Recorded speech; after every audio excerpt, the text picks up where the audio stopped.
Am I the a-hole for reporting my mom for identity fraud? I, 24 male, and my girlfriend put in an application to rent a condo and found out my mom borrowed about $43,000 with my social insurance. I talk with a lawyer, and it tells me I can either report my mom for identity fraud, or pay it off, or declare bankruptcy. I confront my mom, and she begs me not to do it and just pay off the debt. I don't have anywhere near that money, and decided to do what the lawyer recommended. The lawyer told me that filling out a police report is not the same as pressing charges, but I'm still scared what might happen to her. We used to be very poor, and she used my social insurance to pay the bills and provide for me and my brother. This feels like I'm betraying her, and her and my brother refuse to speak to me. My relatives all stopped talking to me. Am I the a-hole here? Edit. People are asking me if my mom or family could pay it. I don't think so. My mom is on social assistance, and my family isn't much better off. My grandma has a house, but I'm not asking her to sell it. Also, my lawyer said a police report is just to get the ball rolling and clearing up the debts and recovering my credit. It doesn't include her name. Lawyer said providing a suspect is not necessary, but I'm sure if they tried, they would figure out it's her. My mom might face charges, but it's unlikely she would get jail time. People are asking why I shouldn't put the loans under her name. She's got terrible credit and has declared bankruptcy before, but I'm not sure when. I don't know if my brother has checked his credit. He blocked me on WhatsApp, Facebook, and his phone. To clarify, she probably didn't borrow $43,000. It's probably $10,000 to $20,000 that grew with interest, fees, etc. Now for the top comment. Not the a-hole. $43,000 is a serious sum. You could consider not doing it if she paid that debt off, if you were feeling okay with that solution. But it's unlikely to happen if everyone, including her, thinks you should be the one to do it. Do they think you're just going to pull that money out of a hat? There are always going to be feelings hurt because family. But is it what family would do? To put someone in debt by committing a fraud? Nope, nope, nope. She doesn't have the money. She gets social assistance, which is barely enough to cover her rent and food. That isn't your responsibility. Your responsibility is the $43,000 worth of debt that she illegally put under your name. It wasn't to take care of you and your brother. You don't take care of your children by doing illegal things to them. Funny how the brother also thinks Opie is the a-hole. Probably because Mommy Dearest didn't steal money from him. Not the a-hole. Your mom committed fraud and left you owing $43,000 to the government. I know things can get desperate for people sometimes, but the fact that she didn't tell you, hasn't made attempts to pay it back, work with you to pay it back, that shows she's not taking responsibility for her actions. Let me ask you this. If it was anyone besides your mother, what would you do? Not the a-hole. Fraud is fraud. It's horribly short-sighted to put your child into debt like that. Also, she wasn't providing for them. She was making Opie unknowingly provide. Next story. Am I the a-hole for locking my garage so my brother-in-law and sister can't open it without talking to me? I bought a house. I specifically found one that had a mother-in-law apartment, so my parents could live with me and save some money as they get older. My sister's husband lost his job, and so I let them live in my house for almost 2 years while I lived in the mother-in-law apartment, so they could save and get back on their own. Well, after 2 years, they hadn't saved anything, and so I told them it was time to leave. They moved out last June. I moved back in upstairs, and my parents moved in downstairs in the apartment. My sister and her husband left a lot of things in the garage since they moved into an apartment. This annoyed me and my wife, and eventually made them clean it out. But still had some things in there. Mostly junk in my opinion, but also some tools. They would always just show up and take and slash or leave stuff in my garage. Last week was the last straw for me. Her husband showed up, opened the garage, and stored a top to his Jeep, which took up most of the space. No hello, no text, nothing. I felt disrespected. I changed the code to the garage and locked the side door from the inside. Today they showed up again to get a tool. I assumed they were visiting my mom. She told them to ask me to get into the garage, and they got really mad. They said they're family. It's their stuff. They shouldn't have to. I feel like it's my house, and while I would probably never say no if they asked to store something, but it's common decency to ask someone first. Even just send a text saying, "Hey, I'm dropping off something today." Not today, Hall. Your sister and brother-in-law sounds like moochers. I wouldn't give them the garage door code. Probably should also tell them they have until the end of the month to get their stuff out of your garage, or it'll wind up on the curb. They are moving into a house in 4 weeks, so I assume they will finally take all their stuff.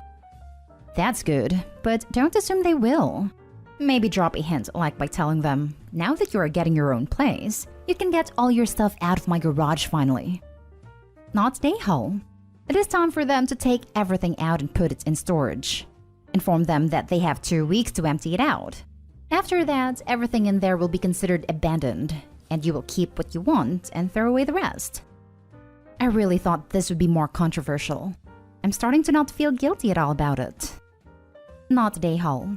They don't live there, and they shouldn't have their stuff in your garage.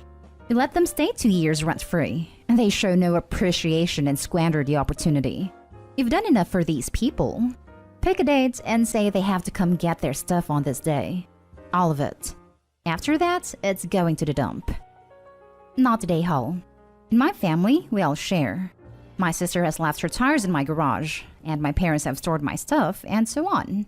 Sharing our space is really normal in my family. We always ask permission first, and always let each other know when we will be picking stuff up. We would never dream of just randomly showing up to pick up or drop off stuff. I'd be right pissed if someone kept coming into my garage without asking first, and I'd be even more pissed if someone dropped off something large without asking first. What if you were planning on using that space that is now occupied by a Jeep top? Now for the next story. Am I the a-hole for not wanting to support my family forever? I, 24 male, still live at home with my grandma. So does my older brother, my uncle, and my mom.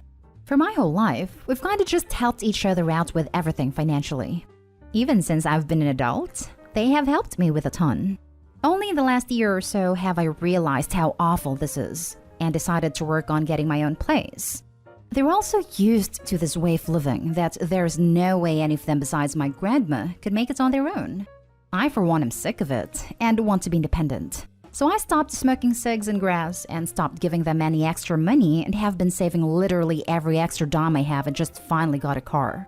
Still saving to move soon. My brother, on the other hand, spends all his money on grass and video games. Spent his entire tax return on a new Xbox and smoked the rest. Literally the next day, his car messed up and is basically trashed.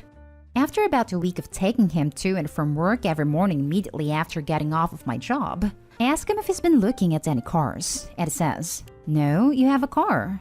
I don't need another one until whenever you move." I told him kind of harshly how this BS, that I have worked myself off so I could have my own car, and I'm not giving him rides forever if he's not gonna even try to get his own. I told him if he hadn't immediately spent his tax money in crap, he could have fixed his car, and that he needed to change his priorities or he would never get anywhere. A few days later, I heard him talking about me to everyone, and telling them how Peyton goes and gets a decent job and says screw all of us, and now he's gonna move after all we've done for him. And they all seem to agree. In my head, I know I'm just trying to be an independent, responsible adult, and I don't want to be stuck in this lifestyle anymore.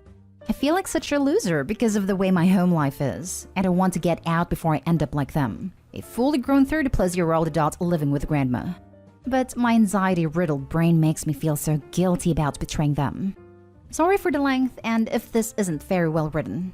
I'm on my phone at work typing for a few seconds at a time, lol. Just trying to gain some clarity. Now for the comments. Not today, Hull. There's nothing wrong with you wanting to be independent and to have your own life. Don't let them make you feel guilty about it. Good luck. Not today, Hull. I used to do everything for my family. I started therapy because I was so unhappy and realized I was enabling everyone. My family was happy and relaxed because I took care of all the hard stuff. So I stopped. There was about a year where everyone was calling me selfish, getting mad at me, and guilting me when I wouldn't help. But eventually they started learning to deal with their own issues and grew as people. I started feeling happier and just better overall. It was 100% the right move. My only regret was not doing it earlier. There will be pushback because the dynamic is changing, but that's not a bad thing. When they ask for help, take a step back and say, do they really need my help or would I be enabling them?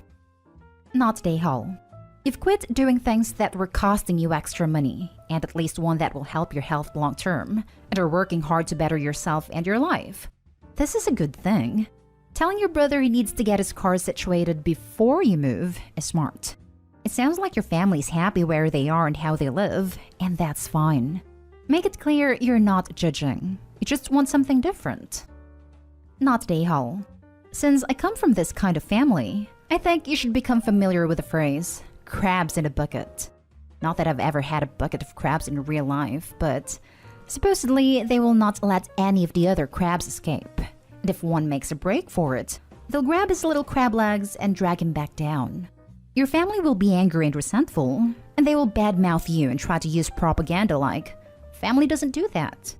And you have to develop a little healthy contempt for that kind of life in order to get the motivation to work yourself out of it and onto something better. He may try to convince you that you are betraying them, or say that you're putting on airs, but really he is scared that one less salary in the house means that he will have to step up. It means that your brother will have to become more responsible, and he doesn't want to do that. If you work full-time, you deserve the dignity and privacy of living on your own. It's a responsibility and a privilege. Your ambition isn't even crazy or radical. It's totally normal to want your own place. But having goals of your own just shines a spotlight on his situation, and now that he has to really examine his life, he's embarrassed by it. Living at home at 30 with your mom and grandma. He was speaking out of anger, shame, and fear. You provided a cushion for his life and you're taking it away. Last pot? Oh no. Ignore him and forge ahead. Last story. Would I be the a-hole if I told my roommate's mom that I won't be following her rules in my apartment?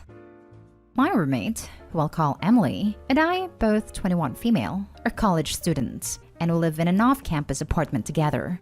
We split rents and utilities 50-50. I pay for my part myself, but Emily's parents pay for hers.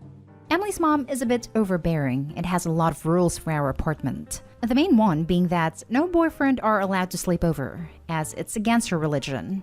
She specifically told Emily to have a talk with me about this subject to tell me this isn't allowed after we moved in. Emily doesn't care if I have my boyfriend over for the night, as she does it all the time without telling her parents. However, it strikes me the wrong way that Emily's mom feels like she can impose non-negotiable rules on me when she doesn't pay for any of my part of the bills. Today, Emily's parents are coming to visit, and I expect her mom to go over all of the rules that she sets with me. Would I be the a-hole if I told her mom that, with all due respect, I'm paying my portion of the rent and she doesn't have any control of the things I do in my own apartment? On one hand, I feel like I'm justified. This woman is trying to impose her own religious beliefs onto me in an apartment that I pay half of the bills for. The idea of just rolling over and telling her that I'll obey her demands when just doing my own thing behind her back doesn't sit right with me. However, after speaking to my own mother about the subject, she thinks that it would be disrespectful. She says that even though I'm paying for my half of the rent, Emily's family is still paying for this apartment, and they should be able to have a say of what goes on, even if Emily and I just end up breaking those rules anyway. I've spoken to Emily about this subject, and she doesn't care if I tell her mom that I will or will not be following those rules, as long as I don't indicate that Emily breaks them. So I was hoping to get some outside opinions here. Reddit, what do you think? Would I be the a-hole if I told my roommate's mom that I won't be following her rules in my apartment? Not the a-hole. 1. She's not your mom. 2. She's not paying your bills. Tell her to buzz off. This is the only correct answer. Well, maybe Emily gets yanked from apartment and her life is worse. You have every right to tell the mom you won't be following her rules. But don't be surprised if you're looking for a new roommate soon after. Yeah, that's what I'm worried about too. I know it's tempting to tell them to buzz off, but I think it would be preferable for you and Emily to just grin and bear it through this visit, so you can get on with your lives when they leave. If they are that strict, I wouldn't be surprised if they required Emily to check in with them constantly, or force her to move if you just start dropping F-bombs. Not the a-hole. Your answer should be, I'll give that all the consideration it deserves. Edit. Thank you all for your input. Her parents stopped in briefly but then left to go get food. They'll be staying here overnight though, so I'm planning on updating this later tonight to let everyone know what goes down when we all sit down and talk. I also just wanted to say that after talking to Emily further about this, it turns out that her dad really doesn't care what I do, and thinks that his wife's demands are extremely unreasonable. This is why Emily doesn't care if I speak up or not, because I guess that even though her mom is paying the bills, it's her dad who makes the money to support them all. Emily says that her dad would never make her move just because her roommate doesn't follow traditional values, and even though her mom is a bit of a squeaky wheel, her words not mine, her dad makes all of the final decisions here.